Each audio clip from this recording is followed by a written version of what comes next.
Imam Malik itu bilang ilmu itu ada 3, Al-Quran, Sunnah, dan kata tidak tahu. Kata tidak tahu itu sebenarnya menjadi sangat mulia, tapi direduksi sedemikian rupa seolah-olah simbol ketidaktahuan atau simbol kebodohan.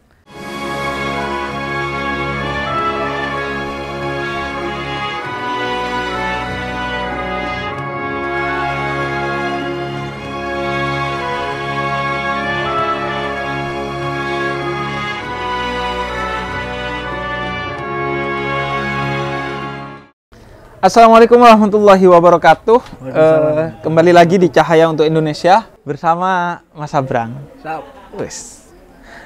Mas Abrang, kita sempat ngobrol soal media sosial. Bagaimana itu kemudian kembali kepada kedaulatan diri kita. Dan sesuatu yang perlu dipromosikan terkait kedaulatan diri di era medsos, disrupsi informasi yang seperti ini, itu adalah critical thinking. Bagaimana kita berpikir kritis sehingga bisa memilih dan memilah mana yang harus dikonsumsi secara langsung seperti obat, langsung diuntal, blek, mana yang harus dikunyah dulu seperti daging, mana yang harus dilepeh, jadi dimakan dulu, pahit dilepeh, dikeluarin lagi, atau bahkan yang mana yang tidak boleh dimakan sama sekali. Jadi kemampuan itu, dan itu critical thinking menjadi sangat penting. Tapi masalahnya, critical thinking ini terlanjur jadi jargon. Nah, aku pengen Mas Abrang ngobrolin soal critical thinking dulu. Aduh, ini quote-nya siapa ya, saya lupa. Tapi intinya ngomong gini, karena berpikir itu berat, lebih enteng menghakimi. Iya. Jadi nggak perlu mikir, jadi lebih banyak penghakiman daripada berpikir. Karena memang berat berpikir. Ini tadi informasi mana yang dimakan, mana yang dimasukkan, mana yang tidak dan segala macam. Yeah. Itu kan prosesnya tidak mudah. Karena kita tidak mungkin bisa menentukan ini diambil atau tidak sebelum masuk ke situ. Yeah. Paham maksud saya? Yeah. Kalau kita belum menyerap, gimana kita bisa punya keputusan terhadap itu? Pengalaman ya. Pengalaman. Ini bukunya jangan dibaca buruk. Loh, kamu kalau belum membaca nggak punya hak ngomong seperti itu. Tapi ketika sudah membaca, kamu nggak punya hak ngomongin orang lain juga. Itu keputusan pribadimu sendiri. Keputusan moral. Keputusan belief system di dalam dirimu. Karena sepemahaman saya begini, semua dimakan tanpa ada reserve itu tadi. Ketika si anak masih umur 18 tahun ke bawah. Yeah. Ini kalimatnya Einstein kalau nggak salah. Itu bahwa kamu mengumpulkan prejudis ketika kecil itu. Yang kemudian dibongkar ketika hidupnya lebih lama. Kita ngumpulin asumsi-asumsi, ngumpulin dari sekitar. Ketika kecil kan ya percaya saja sama mitos. Pokoknya diain semua dari guru, dari lingkungan segala macam. Terus kita mungkin mulai independen berpikir nih, disisir nih. Yang itu nggak bener, tak ganti. Yang itu oke, tak terusin dan seterusnya. Dan itu pekerjaan tanpa henti kan itu. Kalau menurut saya critical thinking, biar nggak ngomong kompleks-kompleks ya, sederhananya saya pengen pakai sudut pandang yang saya miliki. Jadi ketika informasi masuk seperti tamu datang ke rumah, itu kan ada ruangnya nih. Nggak semua langsung masuk ruang dapur dong. Apalagi masuk ke ruang kamar tidur. Kan ada teras, ada ruang tamu dan seterusnya. Jadi ada gradasi. Informasi itu nggak langsung masuk gitu aja. Entah dari siapa aja. Karena itu ada, kemudian kita juga harus waspada pada bias kognitif juga. Kalau kita udah kadung seneng, semua omongannya kita interpretasi baik. Kadang nggak seneng, semua omongannya kita interpretasi salah. Itu kan juga bahaya juga, bias-bias seperti itu. Nah, gampangnya gini, kalau ada informasi masuk, kotak yang sering dipakai itu percaya atau tidak percaya. Padahal ada kotak ketiga yang menurut saya ini letak critical thinking itu di sini. Ada kotak ketiga yang namanya tidak tahu. Kalau ada informasi masuk, oke, saya belum tahu nih. Karena belum tentu informasi masuk itu informasi yang lengkap. Kita ngelihat gajah baru dari sampingnya. Oke, kita belum tahu full nih. Taruh kotak tidak tahu dulu, jangan dilupakan, tapi jangan punya kesimpulan apa-apa dulu. Diserap dulu. Oke, dari depan, diserap dulu. Nanti akan kelihatan nih, ada yang paradoks, ada yang tidak make sense. Ketika dia menemukan teman relatifnya. Karena informasi berdiri sendiri itu tuh nggak ada gunanya tuh. Informasi harus ada konteksnya untuk dia bermakna. Informasi yang sama dengan konteks yang berbeda, akan sama sekali berbeda maknanya. Makan itu nggak masalah, tapi makan di antara tetangga yang lapar jadi masalah. Kejadiannya sama nih, pada konteks yang berbeda. Nah, informasi, kalau dianggap ngambil informasi itu saya percaya atau tidak percaya, kamu belum mensimulasi pada konteks nih. Konteksnya gimana sih? Misalnya gini, jangan cari konteks yang di luar lah, dalam dirimu sendiri. kamu punya informasi yang sudah masuk di kepalamu. Ketika ada informasi masuk, taruh tidak tahu dan tabrakkan sama yang kamu miliki. Informasi baru hanya akan nempel kalau dia punya konteks, connect sama 5 informasi yang lama. Jadi kalau kita cuma denger dan ngapalin, jadinya cuma pengepul ilmu. Nggak ada gunanya tuh ilmu dalam tanda petik. Karena tidak dimasukkan dalam rangkaian pemahaman dia, nggak ada komprehensinya. Tapi ketika ilmu masuk satu, simulasi, kalau gini gimana, kalau gini gimana, kalau gini gimana, kalau gini gimana. Jadi kayak kita ngambil buah, kayak kita ngambil ubi, kan nggak langsung dimakan, diginiin dulu. Bersihkan dulu nih. Jangan-jangan nanti ada yang tabrakan sama apa yang kita miliki. Oh, yang punyaku yang lama salah nih, diganti yang ini. Atau ini kurang kuat nih karena nggak cocok sama yang ini nih, nggak nyambung nih. Nah, kemampuan kesabaran itu modal utama dari critical thinking itu. Jadi informasi itu ditampung tanpa harus diputuskan menjadi benar atau salah, percaya atau tidak. Itu penting.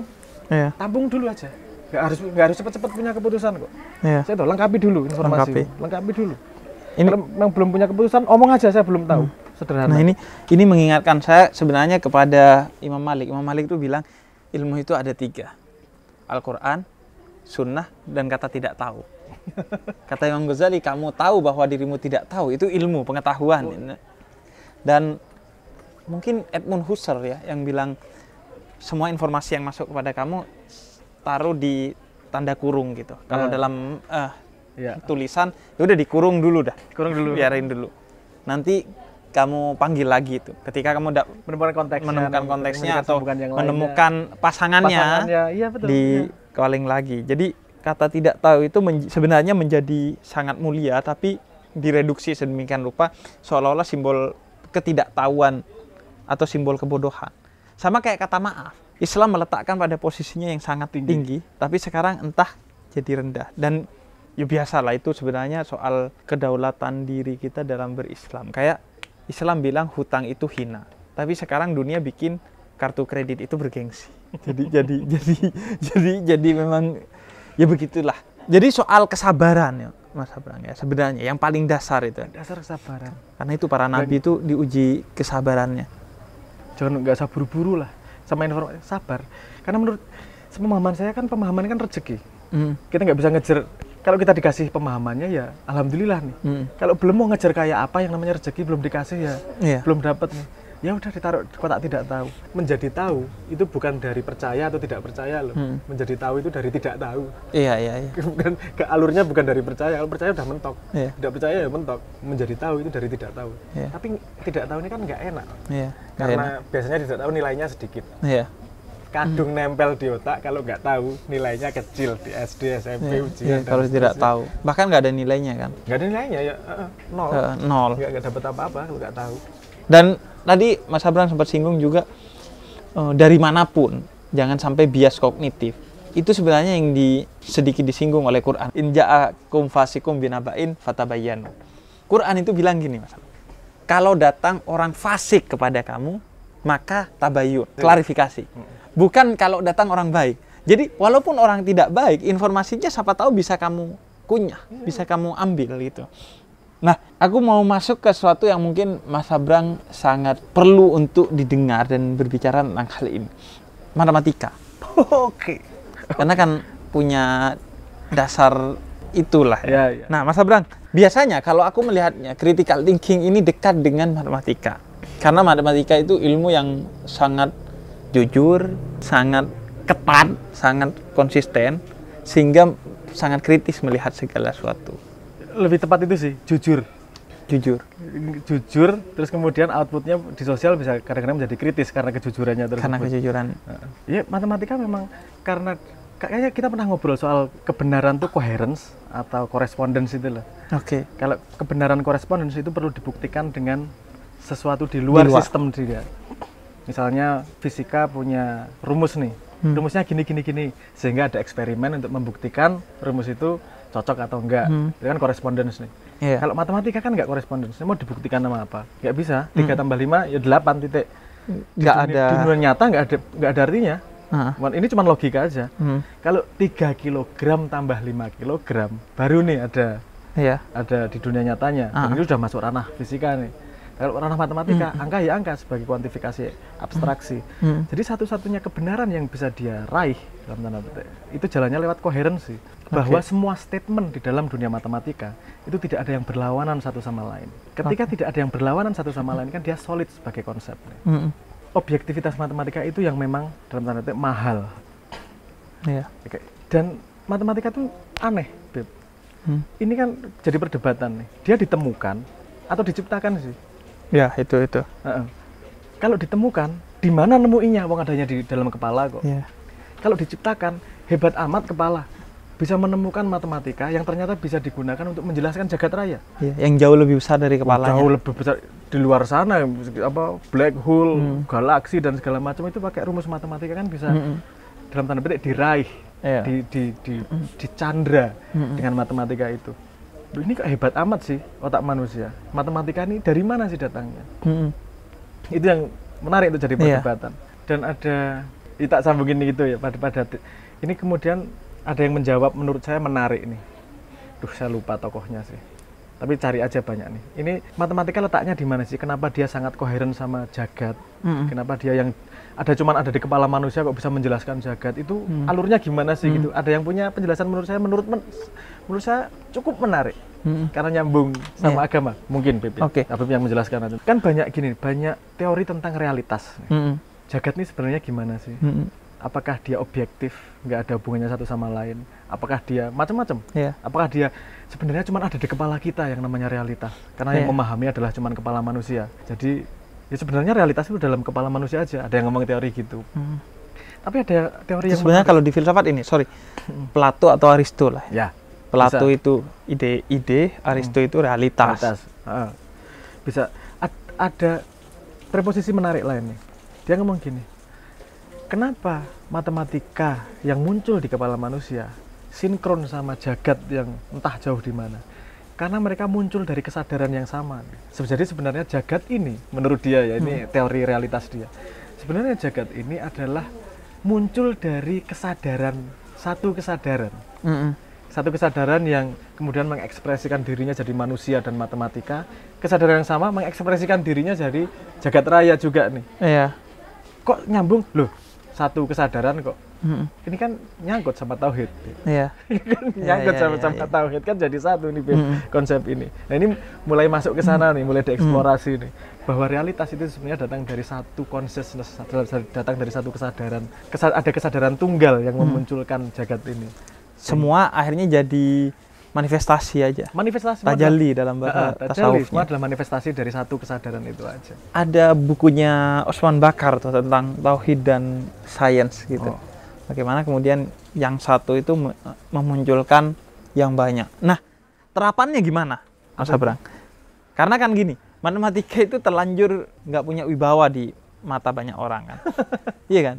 Dianggap ya ilmu kalkulator lah. Terapannya dalam pertama ini logika dulu, kaitannya dengan critical thinking. Orang matematika itu kan seharusnya orang logis, tapi seringkali orang pintar matematika itu jadi orang cupu. Di mana kesalahannya? Cupu gimana, Beb? Maksudnya cupu gimana? Cupu dalam artian dia sebenarnya akhirnya nggak logis, dia hanya jadi kalkulator tadi. Jadi dia bisa menghitungkan segala sesuatu. Karena ya matematika hanya soal itu, angka, menghafal rumus, Nah aku pengen tahu dasarnya matematika itu genealoginya gimana? Saya kasih contoh yang lain ya, misalnya gini. Ada barang nih, kita nggak ada namanya nih. Ya pokoknya ada barang kayak gini nih bentuknya nih. Terus karena kita butuh konsep ini, kemudian kita mensimbolkan menjadi sebuah kata nih, gelas. Sehingga ketika nggak ada ini, saya ngomong gelas muncul nih. Jadi ini adalah simbolisasi dari sesuatu yang begini. Nyata, kan gitu. Matematika itu juga simbolisasi, tapi dari sesuatu yang abstrak. Simbolisasi terhadap logik kausalitas. Benar, salah, ya atau tidak, alurnya gimana nih. Jadi angka itu simbolisasi, Bu. Gini itu bukan berarti dua. Ini hanya simbol terhadap kuantifikasi dua. Jadi bahasa juga sebenarnya. Bahasa juga sebenarnya bahasa. Tapi memang dia bahasa yang paling presisi kalau mau ngomong logik. Paling ketat dan paling jujur. Paling presisi, paling jujur kalau mau ngomong logik. Iya. Ada yang ngomong gini kok bahkan. Bahasa jagat raya itu matematika. Kalau peradaban tiba-tiba terhapus, terhapus nih, terus mulai lagi dari nol nih. Iya. Bahasa bisa beda, buku output bisa beda, matematika pasti sama. Matematikanya sama. Simbolnya mungkin berbeda, tapi logiknya pasti sama. Logiknya sama ya. Pasti sama. Bisanya gitu Be ya ngomongnya ya. Matematika dibangun dari aksiom-aksiom kecil. Tambah-tambahan kali-kalian. Misalnya gini, Dan membesar secara konsisten. secara konsisten karena dia tidak mungkin bisa menjadi besar tanpa ada fondasi yang lebih kecil. Iya. Kalau bahasa kan bisa asumtif ya. Iya, betul. Bisa lompat tek tek tek gitu Bisa- kan. bisa nuansanya, Iya, kalau aku dapat contohnya dari Mbah Sujiwo Tejo. Kata Mbah Sujiwo Tejo gini, kalau matematika kuda itu ya kuda, maka kuda-kuda itu ya dua kuda.